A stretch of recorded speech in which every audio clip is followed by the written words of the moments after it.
Good evening and welcome to, well, another episode of the Miner's Den Show. We popped up a little bit early, guys. We're just doing some testing and having some issues with Facebook this evening. So we are only going to be streaming tonight live to our YouTube channel. So it's good to see a few of you on there. G'day to Derek. Howdy, Brian. How you going? Jeff, Paul. Lots and lots of people starting to get onto the feed here, which is good news. Sorry about the extended delay. As I said, we're just having some issues with Facebook.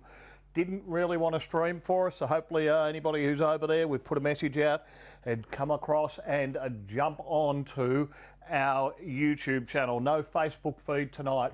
Hello, Mr. Coffee Bush Kid, Paul, Fred, Fleur.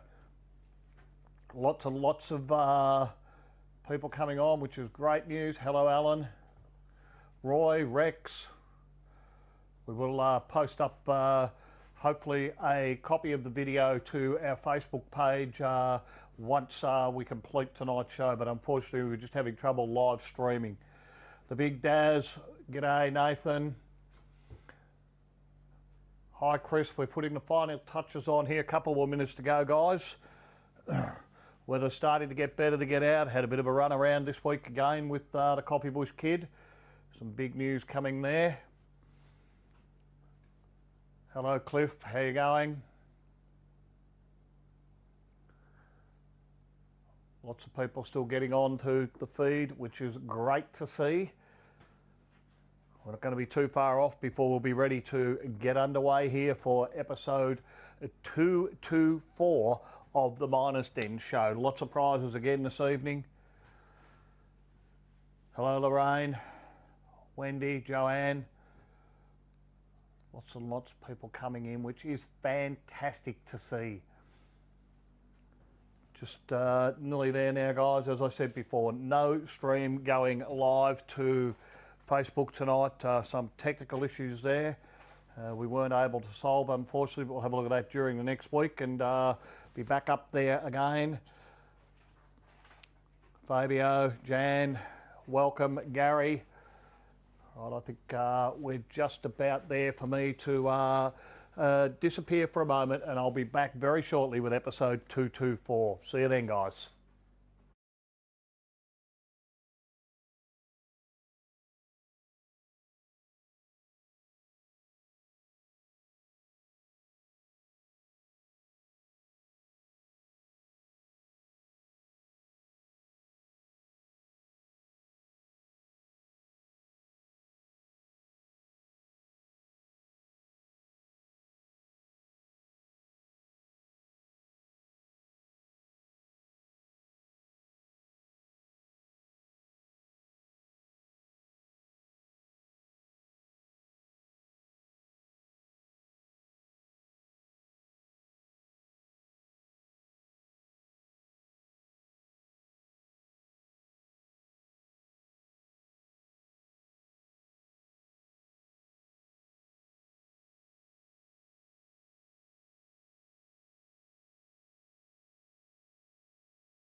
Welcome to the Miner's Den Show, Australia's most informative prospecting live stream. This is the place for all the latest tips, tricks, videos and entertainment for the gold prospecting and treasure hunting enthusiast. In tonight's episode, we continue our hunt with the treasure hunting with the Nocta coin and treasure detectors. We have a special presentation for you on coil windings. We have to go back to a script here just for a second. We'll hit an area with a high EMI with the AlgoForce E1500 Plus. Jamie concludes his retelling of the Red Ribbon Rebellion using AI. I'll be giving away some fantastic kit to help you in the great outdoors. I'm very glad you're here. I'm Gold Digger Dave. Let's get digging. There's nothing like the sound of gold under the coil when I'm out there swinging my detector. That signal's so sweet when I hear that beep beep. Couldn't think of many things better. I heard some old tin that nearly got me in, and that piece of lead really had me sweating. But there's nothing like the sound of gold under the coil when I'm out there swinging my detector. All those little rusty nails I've dug to no avail, although the signal didn't sound good. But there's nothing like the sound of gold under the coil when I'm out there swinging my detector. Well, Mr. Coffeebush, we've got a fantastic piece of kit here in the Nocta Legend. That's right. A great all-rounder you can use for almost any kind of detecting that you want to do. Yep. Maybe we just take the viewers through what's actually on the main screen. No worries. Up the top here we can see our battery, and you see the little bars in there, so we've got plenty to play with. This is our detection mode. We're in park, but there's park, field, beach and the gold detection. Underneath that is the discrimination bar. You can see here we're in F, which stands for ferrous. We've notched out everything up to 10. We've got multi-frequency, we're in multi-frequency 1. There's our sensitivity, we can see we're on 25. These two little bars here are our target ID numbers when we go over something. This little graphy thing here, that shows us how deep our targets are. And this is the ferrous, non-ferrous side. So ferrous is where the horseshoe and the nail is, and the non-ferrous stuff, which is what we're after, is where the ring is. And that's what we're looking at every time we swing our coil. Well, look, that's some great information there, guys, from the Coffeebush Kid, who is also the latest Nocta, well, Nomad. Yes, that's exactly right, Dave. Very, very honoured to have that bestowed upon me. Absolutely, and you can see that Nocta have got it right with all the knowledge that we're able to give you just off the screen there. Hope that gives you a bit more idea on what we're seeing each time when we're out using the Nocta Legend on the old house site. I'm Gold Digger Dave. I'm the Coffeebush Kid. And you're watching The Miner's Den Show.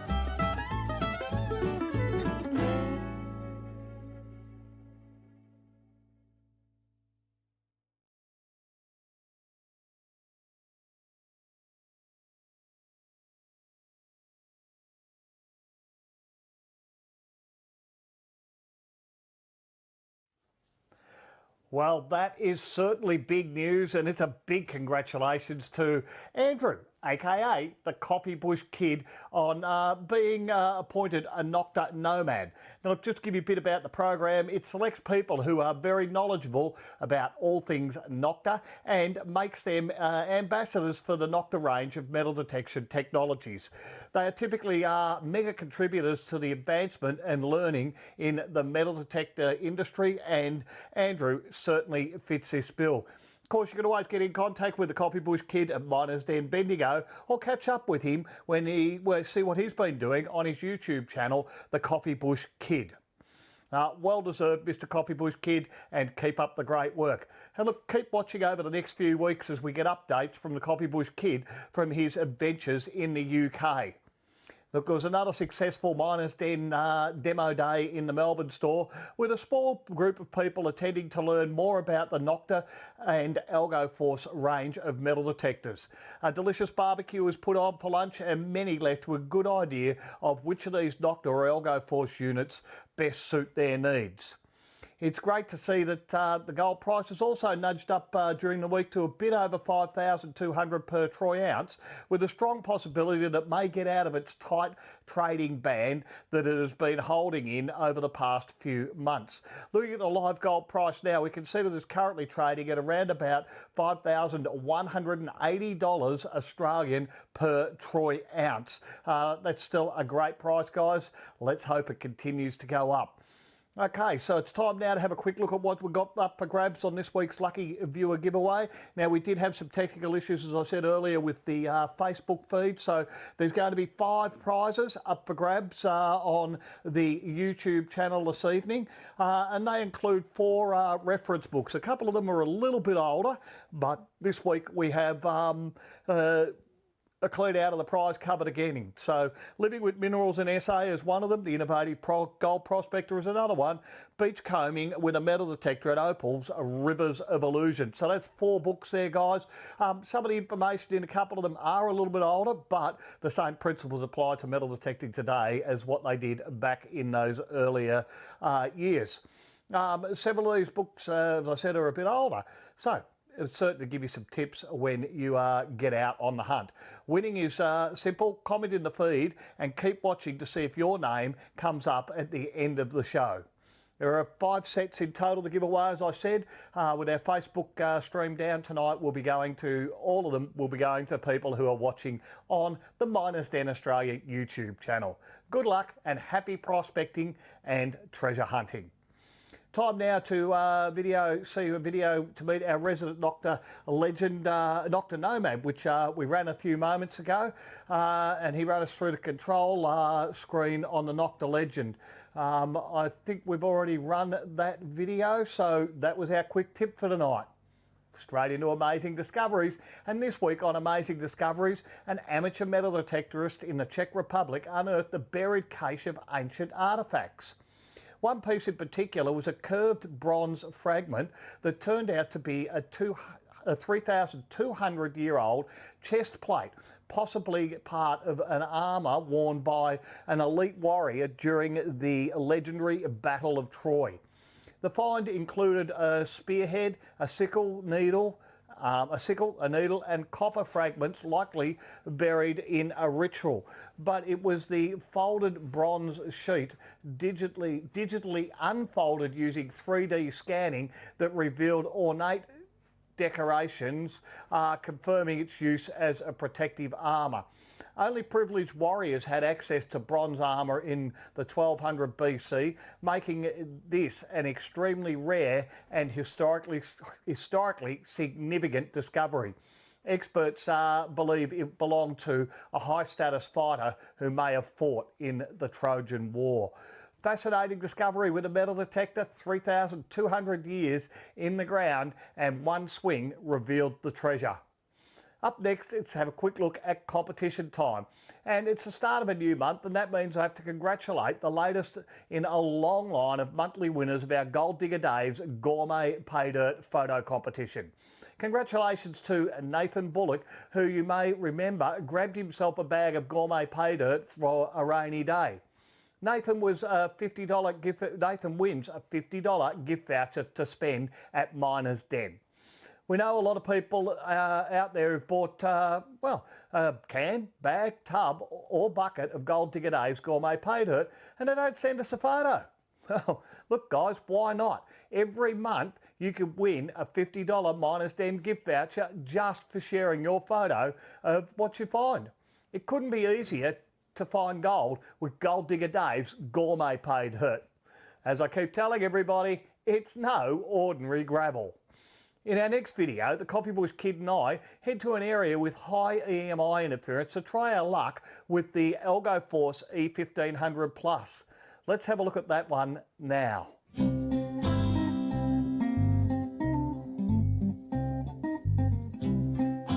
Well, Mr. Coffee Bush, a magnificent day out here. First of the real sunshine that started to come back out after the winter recess. Certainly is, Gold Digger Dave, and as you say, it is a glorious day, but what is it that we are playing around, Dave?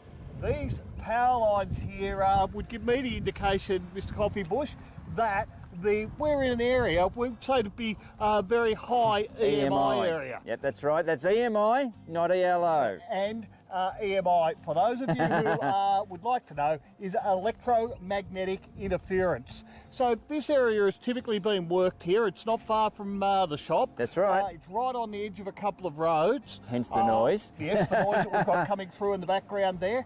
And there has been gold found in here before, but that EMI, that it would be interfering with most detectors. Most pulse induction detectors, Absolutely. especially running a monocoil. Having a listen here, the 10x5 Coiltech Elite Max Yep. coil got my sensitivity back a little bit because I'm right under the power lines Yeah. here.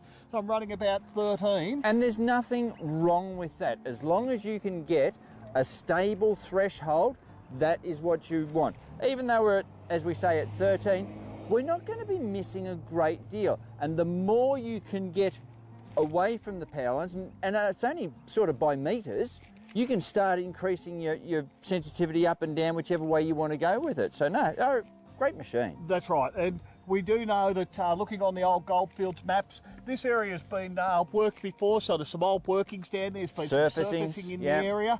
And we've marked a few targets for you guys to, well, have a look at. Yep. Let's start on the first one we've got right below us here. Right, yeah. Right on the edge of the road here, guys. So I'm just going to run over the target now. Sorry, what was that, Dave? That is a nice loud target there, Mr. Coffee Bush. Rightio. So, if we have a look at the screen now. Okay, so firstly, we've just set up, we've talked about the coil there, Mr. Coffee Bush. Yep. I'm working in the ultra fine gold mode. Yep. So that's for the smaller gold. Yep. I'm also working in hot, which is for the highly mineralised or That's more exactly right. mineralised soil. You can see my sensitivity down here, guys. We talked about the 13 earlier. Now we're going to swing over this. I'm going to put it into the pinpoint mode by pushing the pinpoint button here. I'm going to swing back over this and have a look at what we come up with. You can see the two arrows either side here on the pinpoint. I've got target ID of 24. Yep, that's nice. That's one that we think has the possibility of being something reasonable. Yep. I'll take it off there. Okay, so we've popped it out of pinpoint mode. Yep. Mr. Coffee Bush, I'll use the very front tip of my coil just to try and give us a bit more idea where the actual target is. So we think we've got it through that way. If I Yep. come around 90 degrees. Yeah, I'm looking at it. Okay, we think we know where we are there. We're going to take the top off here Yeah. and have another listen. Oh, some nice bloody bits of quartz in amongst all that, Dave. Absolutely there is. The ground does look good in this spot. Does. Okay. And we are out. That is out. Target removed from the I'll just hole. flatten that a bit. Yep. I'm tipping it somewhere over that side there, Mr. Coffee Yeah. Bush. I reckon in there, Dave. And excellent Awesome. scooping. First score. Good-o. It's got quite a decent sound to it, guys. Certainly has. You're not going to miss this. Oh, it's in the hand, Dave. You had a little bit of a clunk there. We did. And with a quick eye, who says we can't dig lead? This is in fact, that's not lead, that is the back end of a 22 casing. Okay. If not a percussion cap, actually. But yeah, that's what it is. So it's brass. Yep. But it gave us a good signal. We were going to dig it all day. It wasn't 00. So yeah, that's a good find. It's not ferrous, wasn't gold, but Should have been taken out. There you go. And we'll put that in the little jar, guys, and we'll move on and dig the next one. Okay, next target in here, guys. There you go. Just take the chicken stick out. Nice little sound there. Yep. Better show everyone what the numbers are. Okay, just drop it into pinpoint mode, press the button there. We're now in pinpoint mode. Our arrows are coming up on the top here. Where are they there? There. There we are. 43 is our target ID number. We're going to dig that every day as well, Mr. Coffee Bush. We are, Dave. I'm just going to drop it out of pinpoint mode by exiting there. Well, it's time to scrape a little off the top Yep, there, you want to Mr. show me Coffee where Bush? it is? Let's Right just on. use the tip again. Right. Got it. So using the tip, guys, gives you a good way of pinpointing. If you're not sure, or you want to be a little more accurate, you can do it both ways. Yep. Draw that imaginary crosshair on the ground. Have a So go at listen that, over again. Oh, they're shallow. Yes, they have been so far. Rightio, in you go. Come back across here, just having a listen there.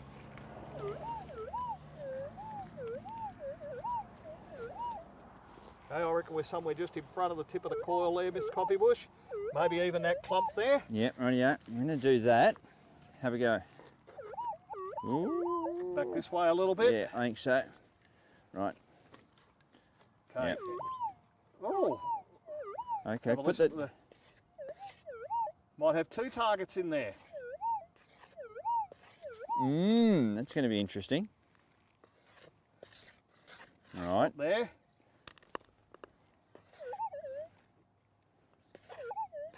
Note how I always take the. No kidding surprise in that one. It is in my hand. Gee. Still got a target there.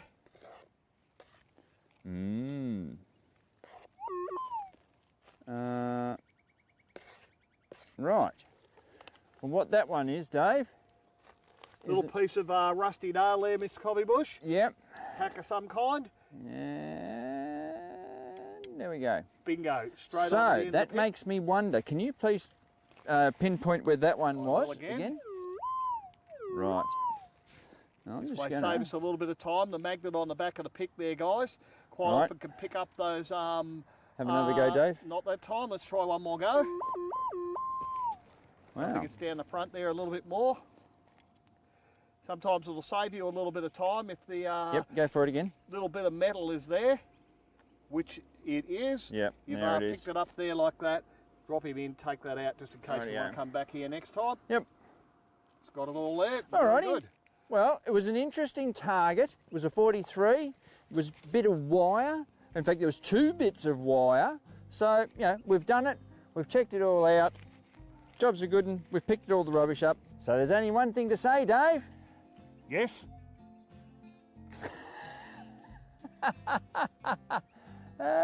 So I guess there's only one thing to say now. That's it. I'm Gold Digger Dave. I'm the Coffee Bush Kid. And you're watching The Miner's Den Show.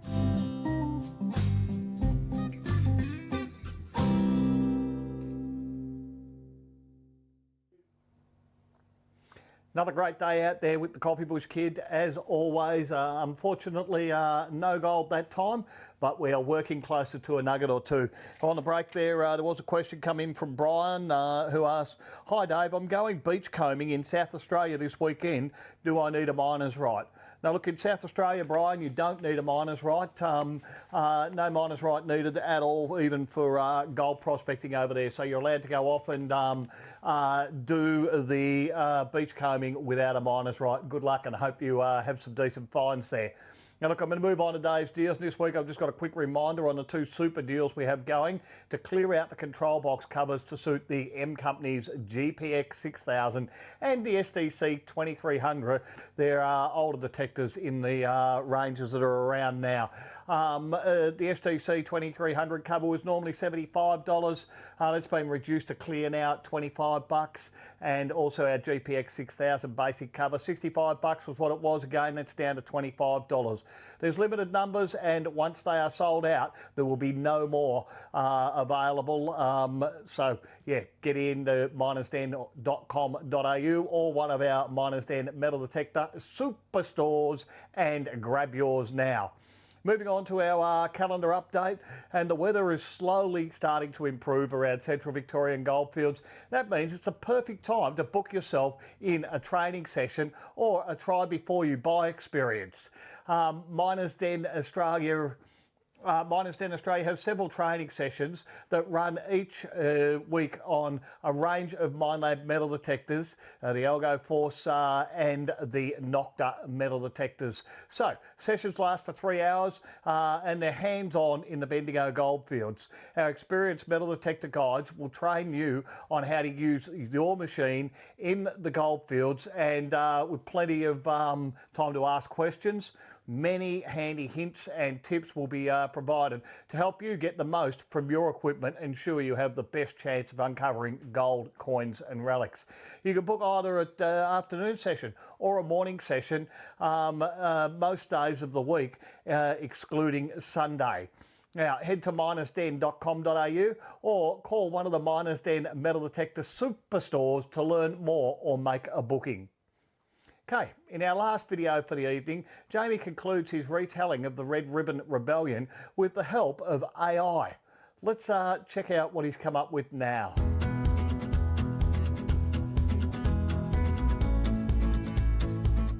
Now, initially, the Trove was dismissing, brought an end to the meeting, sent the diggers on their way, and nothing changed. But the diggers kept organising, kept meeting, and their numbers continued to grow. We must stay united. They will continue to hound us if we do not stand up now. In August, in the rain, they voted to only pay 10 shillings per month licence in September, and if that was refused, to pay nothing. And they would wear a red ribbon on their shirts or in their hats to symbolise or to let other diggers know that they were refusing to pay that licence fee.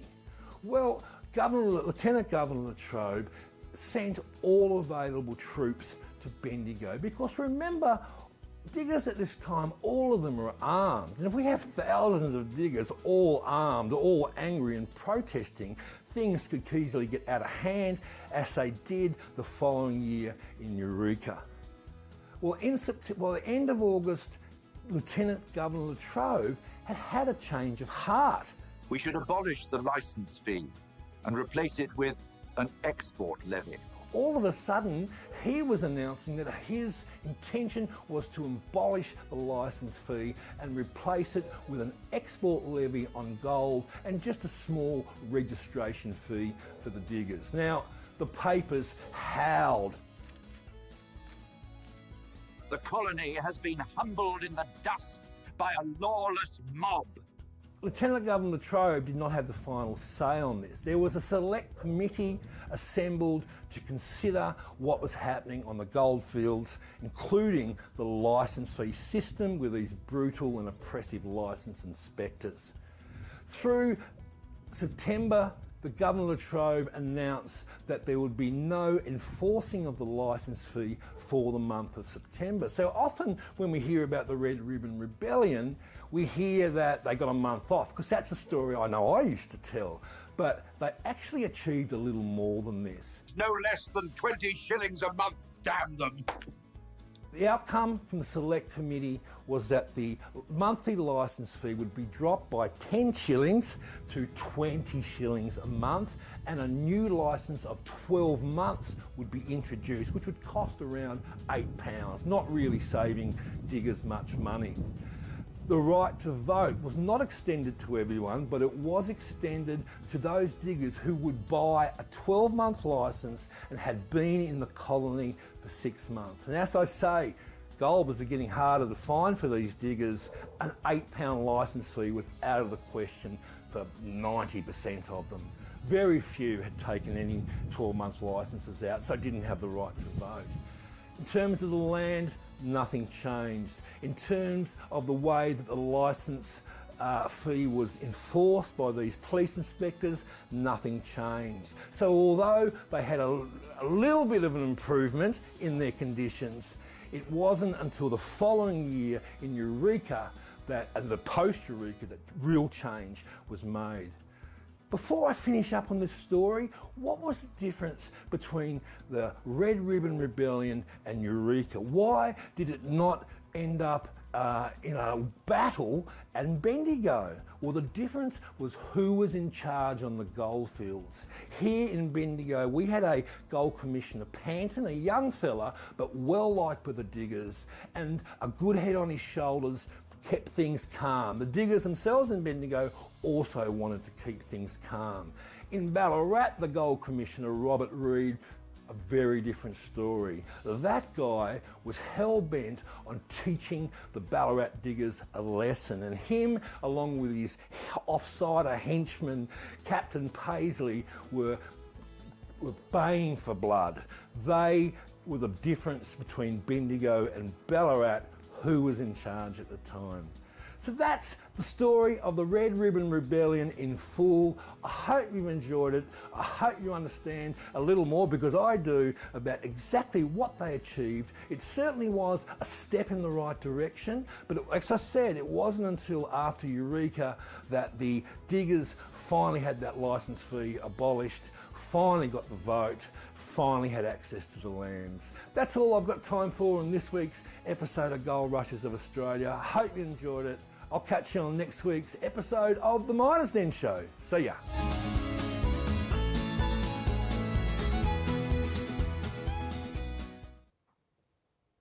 Always impressive to see what you can do with AI, and Jamie's doing some great recreations of historical events with that, and very, very interesting as well. Now look, it's time for me to answer your questions that were submitted during the week or on last week's show. First up, I've got a question from Cliff, who writes, beginner question. I went for a swing in my paddock this afternoon with a Nocta 900. I did an area that I've done about a dozen times and found coins, buttons, etc. Today the ground was really wet after the rain. I got heaps of signals that were strong, but after starting to dig, they disappeared.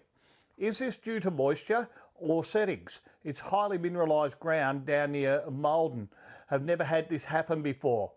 Hi Cliff, you're going to find that when your ground is wet, it can become very noisy. And in these situations, you may find it is necessary to turn the sensitivity back a little to avoid this kind of ground noise. If the false signals from the ground continue, it may be best to leave the area until the ground dries out a bit before detecting there again. Look, I hope that helps, and it's definitely due to the wet ground.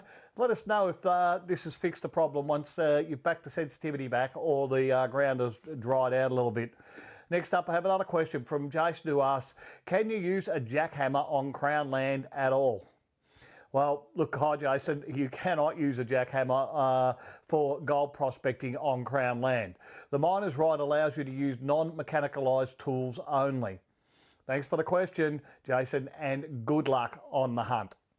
And our last question comes from Phil, who asks, hi Dave, can you help me finding a LiDAR mapping online to look at the old buildings and mines hidden in the bush? Look, hi Phil, there is a map app that is a subscription product that uses LiDAR to remove the layers of vegetation. This makes it easier to spot the areas where there has been previous mining, including the buildings and remnants of the mining era activity. You can find out more info at detectormaps.com.au. Thank you for your question, Phil. Look, it's down to time to have a look at the winners, and it's about all I've got time for in tonight's episode of the Miners' Den Show. So thank you for tuning in on our YouTube streams. Sorry you couldn't tune in on the Facebook stream this evening. We'll get that problem sorted during the week. Now, to have a look at who the lucky winners are, there's going to be 5 reference book bundles that I've got here, and congratulations to 5 people who are all on YouTube. The Big Daz, congratulations, you've got one here. Tom M, congratulations to you, Tom. Josh L, congratulations to you. Luke C, well done. You've scored one of each of those references as well. And Jamie R, congratulations also. Now look, if you've got yourself called out there, drop us a line in the feed or on our Facebook page, and we'll be able to get those organised to get out to you very quickly. Congratulations to everybody. Now, it might be a day or so before we get back to you, so just put that through. If you want to come in and pick them up from a store, all the items are in our Bendigo store, so if you're close to Bendigo, feel free to drop in and collect them. Just let us know again. Now, next week's sneak peek. Well, of course, that's episode 224, done and dusted. And another excellent show, and made very much possible thanks to you, the Miners' Den community. Before I sign off, let's look at what's coming up on next week's episode 225 of the Miners' Den show. Can we snag a nugget or two under the power lines with the Algo Force E1500 Plus? The Nocta Legend and triple score in action? Jamie is back with more Gold Rushes of Australia and much, much more. I'm Gold Digger Dave. Thanks for watching the Miners' Den show. There's nothing like the sound of gold under the coil when I'm out there swinging my detector. That signal so sweet when I hear that beep beep. Couldn't think of many things better. I heard some old tin that nearly got me in, and that piece of lead really